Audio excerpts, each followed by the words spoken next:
The original saga was about the father, the children, and the grandchildren. And I mean, that's not a secret to anybody. It's even in the novels.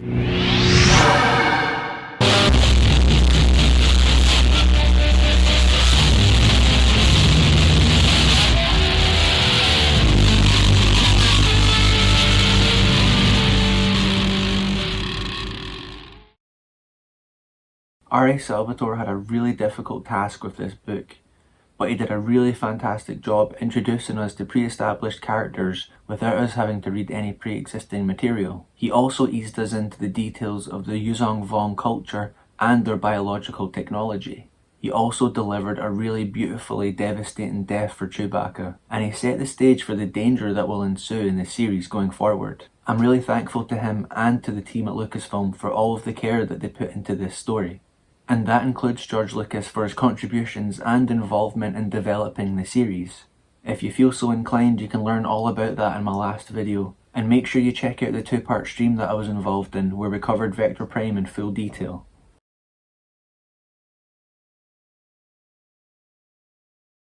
Chapter 1: Fraying Fabric. Leia is on the bridge of the Jade Saber, which is the new shuttle that her brother Luke had built for his wife, Mara Jade. Jaina Solo is 16 years old, but had the mature and calm demeanour of a veteran pilot. Leia saw much of herself in the girl. When Leia looked at her, she saw the image of the girl that she had once been. Leia's sister-in-law was Jaina's tutor, at her own request. In the ways of the Jedi, Mara was like a big sister to Jaina. We learn about a Mon Calamari battlecruiser called the Mediator, which was one of the newest ships in the New Republic fleet. The cruiser could keep the planets Romamul and Osarian from fighting each other as their orbits get closer. The leader of Romamul is Nom Anor, not to be underestimated. We learn that Mara is seriously ill with a strange and rare disease that had killed dozens of others, and the best doctors in the New Republic were helpless. Of those who had contracted this molecular disorder, Mara and only one other person had survived. They come under attack from the Osarians as Leia had come to meet her rival Nom Anor. Mara is really eager to put her new ship to the test, but she lets an excited Jaina take control. Jaina was in her element and would put the shuttle to its limits. During a reverse throttle maneuver, Leia heard a metallic thump behind her. C-3PO hitting the wall, she guessed. Leia managed to turn and see him fly away with a pitiful cry. Leia recognised that Jaina was a woman now, with all the grit of her father and mother combined. Jaina had turned inward now and was feeling the Force coursing through her. A new XJ version of the X-Wing arrived to aid them. They all sensed that it was a Jedi. Leia wasn't surprised by Jaina's ability to smoothly tight dock the ship. Mara loses her balance and Leia and Jaina catch her. Mara's tone told Leia to back off. She had explicitly told her friends and husband not to intrude. Her disease was her fight alone. A battle that had forced her to reconsider everything she thought about her life, past, present and future, and everything about death. Her illness was to be relegated to the position of nuisance, nothing more. Leia understood that Mara had to spend tremendous Force energy merely to hold it in check. The Jedi is revealed to be Worth Skidder, judging by the markings under the canopy of the starfighter. Leia said his actions cost a year of diplomatic missions to calm down the Osarians.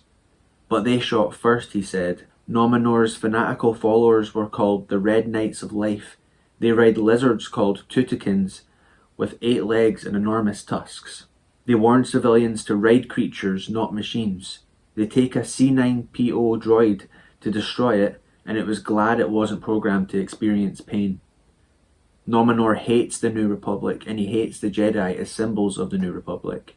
He has a religious cry to abandon technology, to look for truth in the natural elements of life and the universe. The Jedi Knights are scattered throughout the galaxy following their own agendas. Leia said she is glad that her brother is thinking of re-establishing the Jedi Council. Jaina's twin, Jacen, doesn't think that it's a good idea. When Mara had previously met Nom Anor, she tried to use the Force to gain a better perspective on him, but she drew a blank, as if the Force had nothing to do with him. The public square of Red Haven had been renamed the Square of Hopeful Redemption, where citizens came to renounce Osarian. the New Republic, and the Jedi. Nominor loves the chaos that his words and followers inflict upon the order of the galaxy. He holds a public execution of droids in a pit who are stoned until they are scrap metal. Chapter 2: Intergalactic Eyes. We're introduced to Danny Kui and the Exgal Society, stationed at Exgal 4 on Belkadan. Yeoman Kar's people were the Yuuzhan Vong. They resembled humans in form, though they were taller on average and had less hair on their heads. Their ways were hardly similar. Ti Ubodul was a Twi'lek on the team and made no secret of her interest in Yeoman Kar. Twi'lek women were known to enjoy male attention, but she had met her match with Danny. Rill or Ryle was an intoxicant that many used to alleviate boredom. I wondered if that was short for Ryloth, which is the Twi'lek's home planet.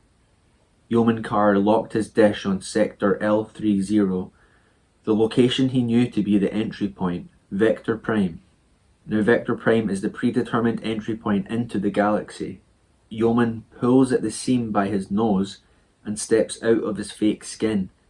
We're introduced to the Vilip, which are the creatures used by the Vong that can telepathically communicate over galactic distances. Yeoman has a statue of this creature called the Yum Yum Ka, also known as the Slayer, the Yuuzhan Vong god of war.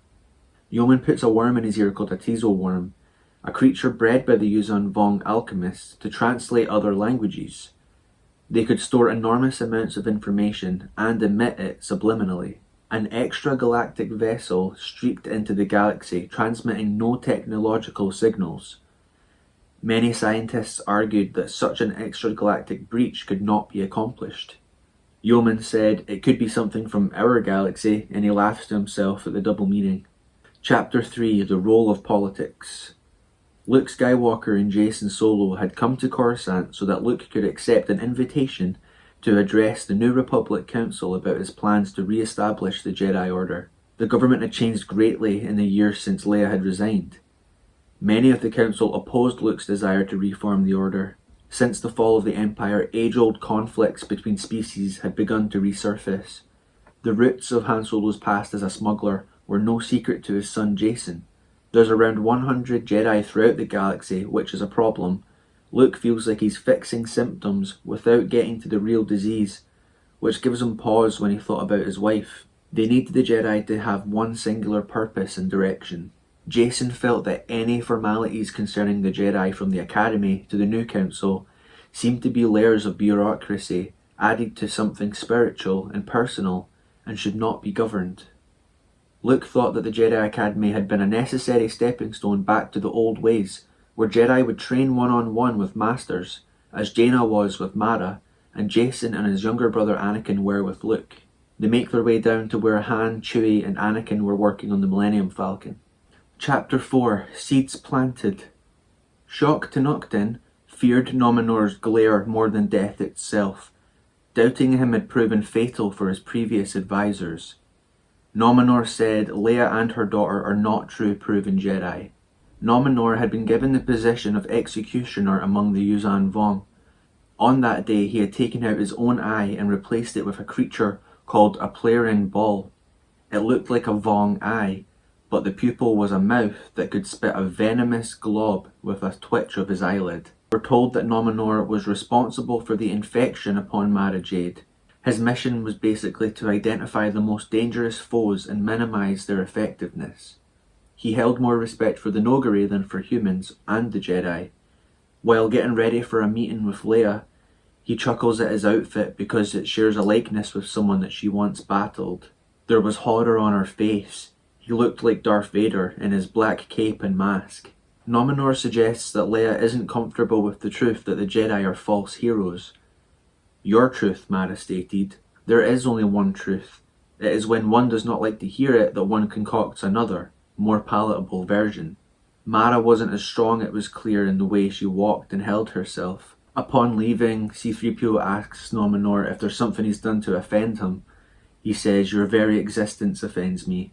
The Falcon was being repaired because 15-year-old Anakin was jealous that Mara had let Jaina fly her ship. He damaged it while doing some maneuvers and one of the repulsors kept falling off. Ever since Luke had met Han and set eyes on the Falcon, he considered the two spiritually linked. Anakin was like Han in appearance and temperament, although he was more introspective. Anakin told Chewie that the Falcon was just a stupid ship. Chewbacca held him up in the air with one arm, then took his lightsaber from his belt and put it in his mouth as if to bite it. The comparisons between Anakin's feelings for his lightsaber and Chewie's for the Falcon's certainly hit the point. We're told that Lando has an operation going on the side. He calls it Running the Belt, a betting game where pilots test their skills zipping around asteroids. Lando had modified some TIE fighters with repulsive shields so that they can take a hit. Chapter 5, The War Coordinator. The huge and powerful prefect Degara was on the asteroid headed for the fourth planet in the Helska system. But it wasn't an asteroid, it was a 10-kilometer chunk of Yorick coral, a living world ship. The ship had the ability to lock on to specific gravity fields, even those millions of kilometers away. Vector Prime is the breach point of the galactic rim. The War Coordinator was a creature genetically engineered by the Yuuzhan Vong to conquer. Coral skippers were smaller starfighter versions of the Yorick coral that trailed behind. There are 5,000 Vong on the ship. Degara has a variation of the Uglif masker called an Uglif cloaker, like the one that Yeoman Carr was wearing, which had a transparent mask showing his disfigurements. It rolled up over his legs and enveloped him with its tendrils slipping into his pores. He grabbed a star-shaped creature called a Nulith, which attached to his face and snaked down his throat, supplying him with oxygen on the watery world. Chapter 6. Take Me Far, Far Away. Leia finds Mara crying. In her sleep she felt that the disease was attacking her womb. Mara, just like Leia and Luke, was now past 40 and afraid that she might not have any children. She said, "When I married your brother, we talked of having kids. We had watched your three grow so strong and wonderful, and more than anything in the world, we both wanted our own." Leia replies, "Keep hoping you'll beat this. You and Jaina will both have babies, and Luke will have to babysit them all." Jacen and Anakin had philosophical disagreements. Anakin felt that the Jedi needed solitude to hone their skills, and Jacen believed it was to deepen their understanding. The Force shouldn't be used as a weapon for personal glory. It's not about waging war, it's about finding peace and your place in the galaxy. Jacen and Anakin spar, shutting the door to the Falcon so Luke and Han don't see them. Anakin was surprised that Jacen, who had trained far less, had clearly beaten him. Uncle Luke used the Force to destroy the Death Star, Anakin reminded. Luke always felt so much better when his wife was around. After all these years, the fire remained between Leia and Han, a deep and honest love and respect. Leia wasn't thrilled that Han had dealings with Lando. It often turned out complicated and dangerous. Chapter 7. Launch. Yeoman Carr is offered a place on the spacecraft shuttle headed for Helska 4. He had previously been instructed not to go near the base planet on pain of dishonorable death. He wondered if he could kill everyone in their sleep to avoid discovery. Yeoman had disconnected the final signal initiator on the communications port of the shuttle. The Vong embraced death nearly to the point of seeing life as preparation for it. Garth Braize and Yeoman climb the tower to fix the damaged cable. As Danny leaves with the others in the shuttle, Garth says to Yeoman that he'd rather be up here than up there. Yeoman said, "But a threat up here you are." He then stabs his windpipe with two of his fingers and then breaks his grasp of the tower. Now, he could have pushed him, but he enjoyed watching him tumble. Garth asked, "Why?" Yeoman replied, "Because you gave me an excuse." Chapter 8. Layers. Han, Leia, Chewie, C-3PO, Anakin and Jacen travel on the Falcon. Mara and Luke travel on the Jade Saber, and Jaina flew Luke's X-Wing with R2-D2. Luke and Jacen talk about the Force, and Luke is concerned about Jacen's pride. He elevated himself above others. Discipline was necessary, but unquestioning obedience was a limiting thing. There's a moment where C-3PO mimics Leia's Noghri guard and calls her Lady Vader. She said she sent him into an oil bath with an open flame. He couldn't change his face, but looked perplexed. He always took her words literally. Leia just wanted to be known as Leia. Mara tells her that once we're done saving the galaxy, we have to spend time saving ourselves. Now Leia wants to slow her life down and get away from her responsibilities, whereas Mara wants her adventure of children to begin. Physical age and stages of life are two different things. They go to a place called Raybold's Foam and Sizzle, notorious for murder, mischief, and mayhem. Han and Chewie were no strangers to places like this, but they were getting older. A Gamorrean bumps into Chewie and falls to the floor. He doesn't even get up, he just crawls away. Han learns that Lando is using his operation as a testing ground, coming up with better ways and tools to mine the asteroids so he can franchise them across the galaxy. He's also letting smugglers use his running the belt game to perfect their skills at getting away from hunters. Hunters trained by Luke. Smugglers were getting edgy about the Jedi, causing problems at the Outer Rim. That would be Kip Duran and his squad, the dozen and two Avengers. Han knew Kip was a loose cannon, whose parents had been killed by a smuggler, Muraf Dul.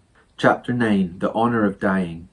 The Exgal team who remained head out to investigate the storm. There were other Exgal stations situated to more hostile worlds. They think that it's a volcano spewing fumes that could be causing the clouds. It turned out to be a tree, and all the forest around it had emissions coming from the leaves. The grass and flowers all emitted the fumes. Molecular change. Even their jetpacks couldn't get enough oxygen. Ben Dode heads back alone to warn the others. Luther is shot through the chest, and another gunshot signals that Ben Dode was dead. Titubo thinks she is slowing down Jerem, so she tells him to go without her. When he refuses, she takes off her helmet and breathes the fumes. Jerem stuffs his oxygen pack into his jetpack intake valve, which allows him to fly. He sees that the storm Danny warned him about wasn't a storm, but a huge cloud of yellow-green noxious fumes, growing by the second in all directions. Danny's squad arrive on Helskor 4 and realise that there was no impact, and theorise about what it could have been. They realise the meteors aren't what they seem when they get into attack formation. The ships were spewing fiery globs of molten rock. A glob then melts through their view shield and morphs into a ball. It inverts, and the face of Dagara appears through it as he welcomes them. The creature that invaded the ship was a Vilip, a pet of the Vong, a living communicator. Danny shoots it with her blaster and it splatters on the view screen. At the same time, Jerem comes across Yoren. Yoren holds him against a tree and reveals his true form. He tells Jerem Cadmere he is giving him a warrior's death and shatters his neck bone. Yoren would bring the samples back to the remaining scientists because one of his goals was to discern if they could find a way to battle the Yuzang Vong biological weapon. Danny's shoulder is dislocated. They're on a Vong ship, and Benson has his throat clawed by one of the tattooed humanoids. Danny's arm is snapped back into place, and a goo at her feet starts to roll up her legs.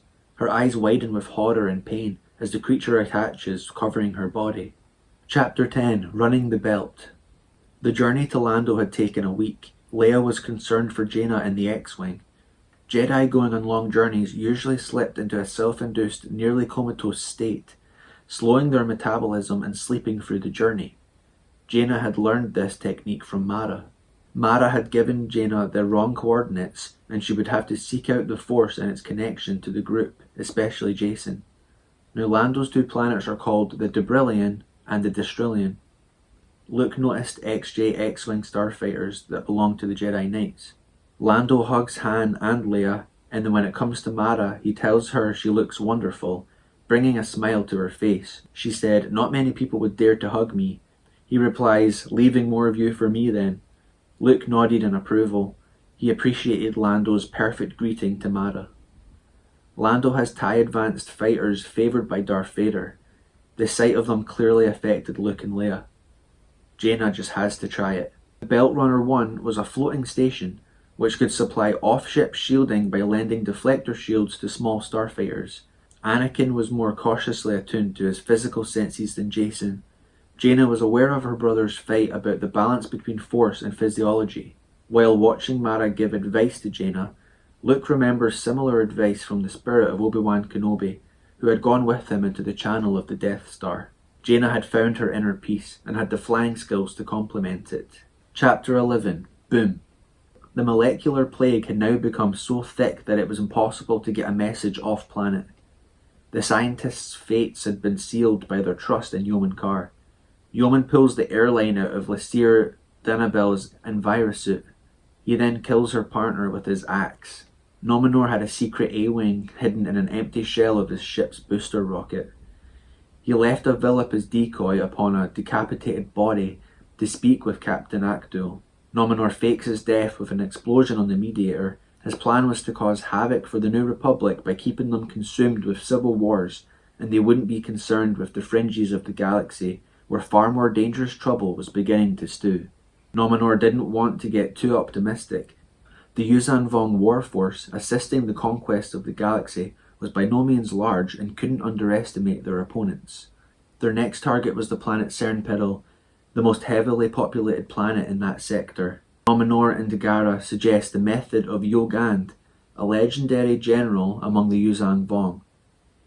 He utilized the power of a strong Dovin Basil, the same gravity-focusing creature now used to propel world ships, by dropping it to the surface of a planet, where he focused one beam to latch on to the planet's core, and the other to grab at a passing moon.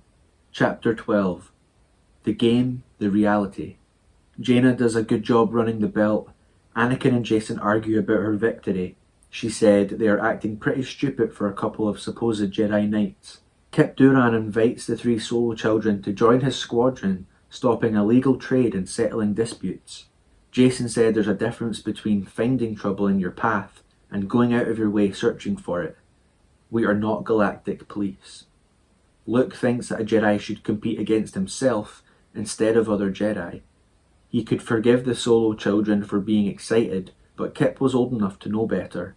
Mara had gained the confidence she needed through watching Jaina's magnificent trial. Han and Chewie get crammed into a TIE bomber. Chewbacca's knees were as high as his chin. The children failed to understand the power and limitations of the Force or the cleverness of their father. Luke would never underestimate the force of Han Solo. Han and Chewie appeared to accidentally make brilliant maneuvers, narrowly avoiding asteroids while struggling in the TIE bomber. That's when their shields go down. Chapter 13. Minus 13. The dozen and two Avengers, including Kyp Durran, hoped they would be spoken of in the same breathless manner as Rogue Squadron. He thinks if the Solo children joined them, their notoriety would be beneficial. Kyp's astromech droid is called R5L4 or L4. They inspect an old spacecaster, calculating that it came from Belkadan. Luke and Han's relationship started off rocky, but between them was as true a love as brothers might know. Luke finds Han and Chewie and the damaged TIE fighter arguing. Luke thought that Han and Chewie were always doing inexplicable things. This was just another in a long series of amazing dodges against the claws of the grim spectre of death. Luke had actually been piloting the ship without operational shields. He thinks that the off-ship shielding concept is a safety net that would affect pilots' ability to operate on the edge of disaster, which is what makes a good pilot. Wookiees' complaints often took the form of action. Chewbacca heads to choke Lando, so Luke, Mara, Leia and the three Solo children stood between them as they all started to slide backwards as Chewie continued for Lando.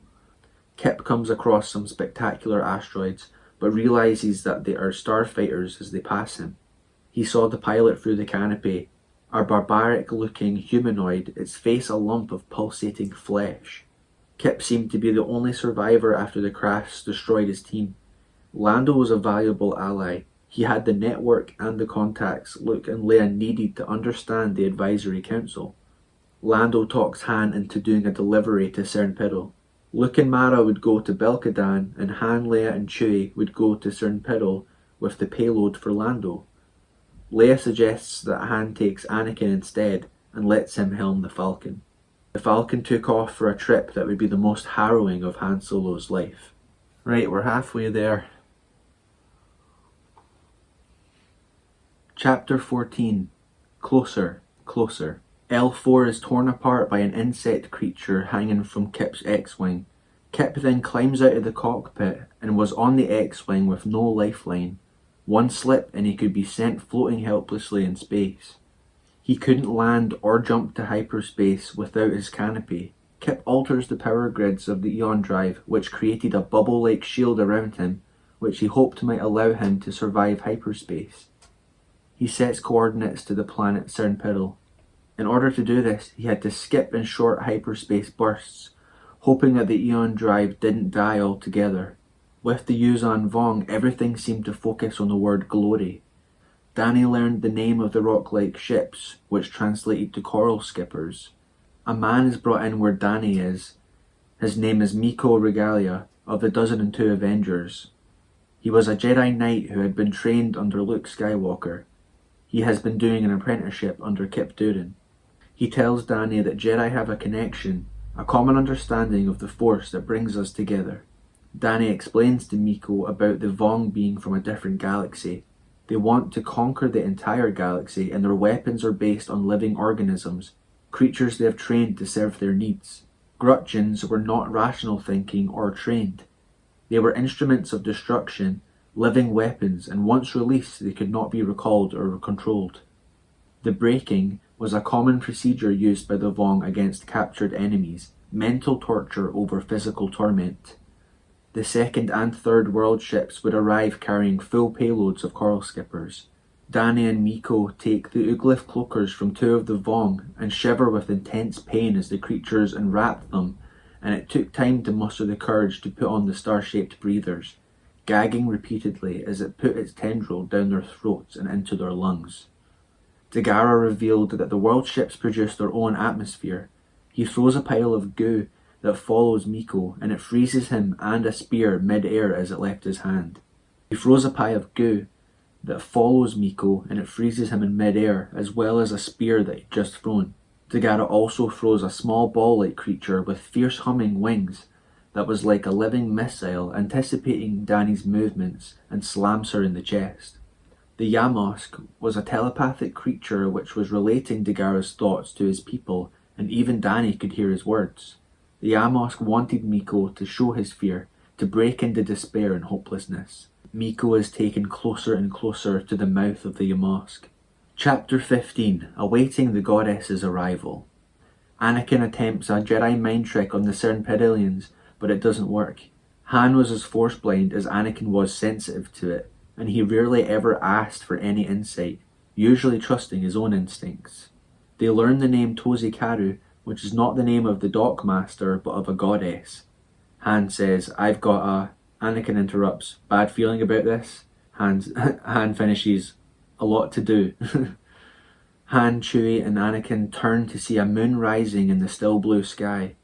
The moon broke the horizon, soon to crest overhead. While looking at the small moon Debido, they see that it's actually coming down. "Get back to the Falcon," Han cried. Cernpedil had only 7 hours until impact. Han has spent the last 30 years fighting against and utilising preposterous plans and equipment, so nothing seemed impossible. Every time it crosses the region of the planet over Cernpedil City, it comes down steeper. Something is pulling it down. The moon drops noticeably in its trajectory. They needed to find the source. Anakin was extremely sensitive to disturbances in the Force, and had felt the death of a mountain village. The earthquakes were causing so much destruction. The thought of sending Anakin to find a source powerful enough to bring down a moon terrified Han, but he had to trust his son. They planned to fill the ships with the citizens.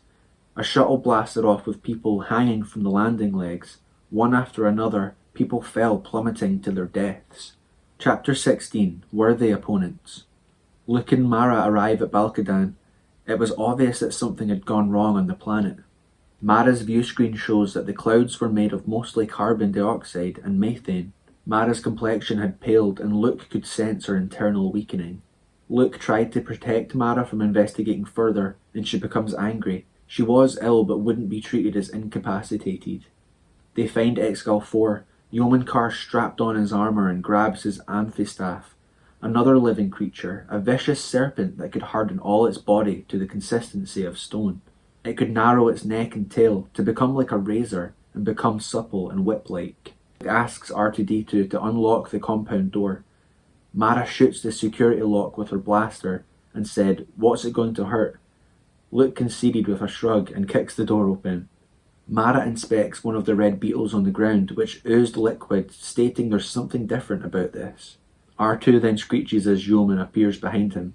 Yeoman roars at him, "Infidel! Perversion! Sacrilege!" He says to Mara, "I am Yeoman Carr, the harbinger of doom, and the beginning of the end of your people." His armour is also blaster-proof. Yeoman's amphistaff cannot be cut by a lightsaber. The staff then bites Mara, but she focuses her energies on that part of her body and forces a blood rush out of the wound, pushing out the poison. After a long fight, Mara manages to slice his knees and stab him through the heart. Yeoman stares at her and says, "You are worthy." He then looks at her as if he knew her. Mara had the feeling that her disease was made worse by the plague affecting Balkadan. Luke and Mara hear a voice and open a bag Luke had taken from Excal 4. The leathery ball inside had seemingly been replaced with a head calling for Car.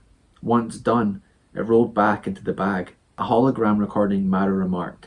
They would need R2 to send the information to C-3PO to translate. Miko's training had not prepared him for the tactics of the Vong, so he couldn't meditate because of the mental torment. The Vong decided to destroy his heart, his mind, and then his body, and Danny Kui could only watch. Chapter 17. The Last Pose Defiance.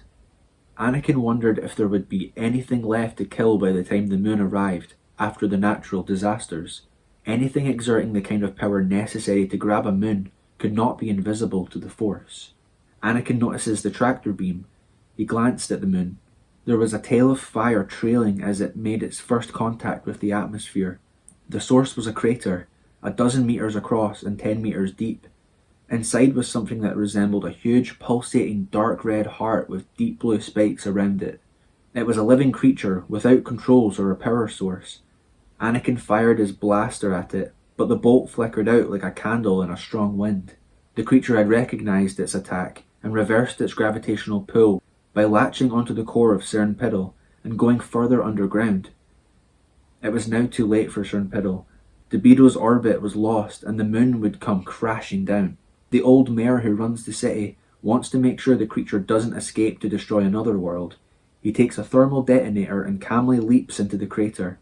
He was actually successful as Anakin couldn't feel the pull of the creature anymore. He hadn't saved the planet or bought them any time, but he understood he had done something truly valuable and heroic. Dagara and the Yamosk join as one. They were now of like mind. It was time to expand and consume vast reaches of the galaxy. The Vong had dispatched 4 battle groups to intercept those fleeing Cern Piddle. They would follow them to the next planet in line to begin open warfare. Doroic Vong Prat. The war call of the Vong. The call for unbridled ferocity. Under this call, they became the purest killers. Chewbacca's waiting for the Falcon with 2 children under his arms. He then goes to a shuttle that's in danger and Anakin goes with him. They're about to get back to the Falcon, but hear a cry for help and run to the source. Anakin tells Chewie to get back to the ship. He growls and shakes his hairy head. Anakin's then struck in the head with debris. Chewie throws the toddler to Han and heads for Anakin. The crowd holds onto Han's legs as he reaches out, calling for Chewie. Chewie gave his friend a resigned, contented look and threw Anakin into his waiting arms. Anakin takes the controls and Han goes back to the landing ramp. There stood Chewie, his back to the Falcon, and in front of the Wookiee, a fiery Debido was streaking down. The last descent of Debido. They were out of time and Anakin knew it immediately. Han saw. A battered and bloody Chewie regained his footing, stood up high on one pile of rubble, and faced the descending moon with arms upraised and a defiant roar. The scene receded quickly, but Han kept his eyes locked on the spot, burning that image of the very last moments of his friend's life indelibly into his consciousness. And then he saw the beginning to the final catalysm, a Debido ploughing into the city. The landing ramp rose suddenly, locking into place. Han knew it to be the doings of his son, and then the Falcon went spinning away as the shockwave hit her. Han didn't even consider the danger to him and the others, not even to his son at the critical moment. He just thought of Chewie, of that last tragic image, the Wookiee shaking his fist at the great, unbeatable enemy. A fitting last pose of defiance, but one that did nothing to mend the tear ripping through Han's heart. Moment of silence for Chewbacca. Chapter 18. Storm Brewing. Luke sensed something deep and dangerous, like a resignation in the fabric of the Force itself. As a strange and dangerous disease had come into Mara, he feared that one had come into the galaxy. Cern Piddle was now a dead thing, oblivious to the death and destruction. It would go on through the eons, devoid of life. Han stared at the wobbling planet, his eyes registering the truth that his heart could not. "You left him," Han said calmly. The accusation hit Anakin as hard as any punch ever could. Han seemed a pitiful broken thing, an empty shell. "You turned away while Chewie stood his ground and died. He did everything to save you," he growled while poking his finger into Anakin's chest. Han stormed to the bridge and felt so alone when he turned to face the empty seat beside him. Logic would not play here in Han's emotional turmoil. Chewie had escaped somehow, he told himself repeatedly, and so he believed. Han turns the Falcon back around, but is faced with insects. The large creatures start boring into a freighter. They come into contact with Kip Duron's ship. Now Anakin's feeling the burden of Chewie's death. The insects had baited the Falcon, using Kip's ship to lure them in. Anakin had been working with Chewbacca in the main power transfer alcove and knew the layout pretty well. Anakin feeds the sparking main power cable through the tool release to send a burst of electricity across the top of the Falcon, washing the insects from the hull. Anakin announces that they'll reach Lando's planet ahead of the enemies, but not by much. Chapter 19. The Perfection of Teamwork. Han says it was Lando's fault they were on Cern Piddle. Although Chewie had died, they had saved thousands of people. Lando claimed that if he hadn't sent them, they wouldn't be aware of the incoming threat. Lando suggests digging bunkers underground to hide. Dubrillion also had a large moon. Leia runs to Han, who still hasn't forgiven Anakin or come to terms about Chewie. He keeps his inner turmoil private. Jacen actually sides with Anakin. He said, "Dad's not as angry as Chewie would be if he knew the rest of you were going to die trying to save him. Can you imagine trying to face the fears of your own death, knowing that your best friends were going to die because of you?" Chewie died content knowing he saved his best friend's son. Han was transferring his grief into anger. Anakin, Jacen and Jaina want to pilot Lando's extra starfighters. Anakin looked to his father for any sign of forgiveness. He found none. Now Kip is operating the gunnery pod atop the Falcon. He said, "Ready to start these monsters singing?" Han shook his head at the man's cockiness. The Solo children enter Lando's folly, now with no shields. Anakin says, "Lend me your eyes." The three Solo children telepathically bond. They now flew with added perspectives. Anakin felt that they were working together with the Force, in a way that he had only dreamed was possible. Anakin actually has to jump to hyperspace to escape, while spinning out of control. He had done so haphazardly, without coordinates to know if there was any solid objects in his path. Chapter 20. Point of View. Jacen had been caught off guard by the symbiotic bond. He had to question his own philosophy, that the Force was a tool to improve one's self. Anakin had proven the limitations of Jacen's philosophy, and the potential of the Force as a tool for perfect teamwork was too great to ignore. If the Force could be used this way, then how could the Jedi not use it to maintain order in the galaxy? Perhaps I was wrong to always train alone. Once Anakin returns, they could figure out a bit more balance between their conflicting viewpoints. Now Anakin's thinking the opposite, that he should have trained more on his deeper levels of meditation instead of concentrating on the outward battle skills. If his siblings had succeeded, then Anakin could accept his fate, as Chewbacca had on Cern Piddle. Han was now feeling guilty because of his last few confrontations with Anakin, but Leia heard Anakin through the Force. Chapter 21. False Serenity. Luke and Mara arrive on Dubrillion. Lando shows Luke a fallen Vong ship. It's a living organism, not a machine.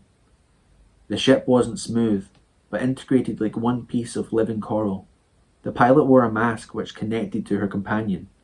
The pilot was connected to her ship, more like riding than flying, likened to sand people riding banthas. The appearance of the pilot confirmed to Luke that this incident was related to what had happened on Belkadan with Yeoman Carr. The mask was alive, part of the larger organism, and not a separate creature. Luke puts on the mask and hears a voice speaking the Vong language. He needs C-3PO to translate. Luke learns of Chewbacca's death. He and Mara remember the times they had with him, and the times he had saved them. He likens the feeling to when Obi-Wan fell to Vader. Chewbacca would remain an integral living being within the hearts and minds of those who loved him. The grief for Chewbacca and Anakin couldn't last the appropriate time because of the urgency of the moment. Luke inspects the Vong bodysuit and mask creature. and concludes that the Vong's base is under the ice in the fourth planet in the Helskin system, Lando's prototype fleet. To make sure technology wouldn't be lost or hard to locate, he always procured at least a single version of every new innovation to keep it safe for study or to be replicated. Luke hears a call from Anakin in the Force, and he knew Leia had heard it too, as she had heard him as he hung wounded under Cloud City. After bringing Anakin aboard, he goes to the bridge. Han wrapped him in a bear hug. He said, "If you ever do that to me again, I'll kick you from here to Coruscant." C-3PO puts on the mask of the Coral Skipper. He said it refuels by eating rocks. He knows this because it told him it was hungry. It was apparent to Luke that this was an extragalactic intelligence at work, a hostile one, employing organic technology perhaps superior to anything the New Republic could counter. Belkadan, the Helska system, Dubrillion, and Cern Piddle were not unrelated events. Chapter 22, Turning It Back. Lando's ice boater can't be docked, so it's loaded onto the missile pod, and it will be pointed into the right direction to shoot off. Jacen and Jaina take over Luke's mission. Leia's a bit worried about this, but Luke says to her, "You're raising Jedi Knights. They can't turn away from their duty for our peace of mind." Jacen puts on the Uglif cloak, which is the suit, and the Nulif, which is the star-shaped mask. His disguise works and he finds Miko. He also recognises the beautiful woman, Dani Kui, as the source of this telepathic call that he heard. Chapter 23, Into the Web. All glory to you, warrior. That's the appropriate farewell to one killed gloriously in war. To die in battle was among the highest honours a Yuuzhan Vong warrior could achieve. We learn that the Coral Skippers were actually supposed to lose and retreat to bait the enemy closer. They then come across the Vong fleet waiting for them. Anakin believed that the Coral Skippers could join just like he and his siblings had on Lando's Folly. They were in the thousands and acted as one, joined by something that was like the Force but was not the Force. Dani fights a Vong, peeling him out of the Uglif. The Vong were skilled. Jacen could win one-on-one, maybe two, but not four. Miko, in his final act of defiance against the Vong, held on stubbornly, determined not to die before them. Jacen and Dani then escape in the ice boater, but they were not ready to call this day anything close to a victory. Chapter 24, One Trick to Play. Jacen and Dani take off their masks and cloakers while together in the ice boater. Jacen thought she was beautiful as he stared into her green eyes and bruised face. He thought she could become a great Jedi, as she was the one to put out the telepathic call, not Miko Regalia. Dani then fills everyone in on her ordeal with the Vong, from the breach of the Galactic Rim to her journey to Belkadan, and her experience under their control. Luke thinks that the Ymosk and the War Coordinator is what allowed the Vong to fight together so well. That creature brought them together into a singular fighting unit.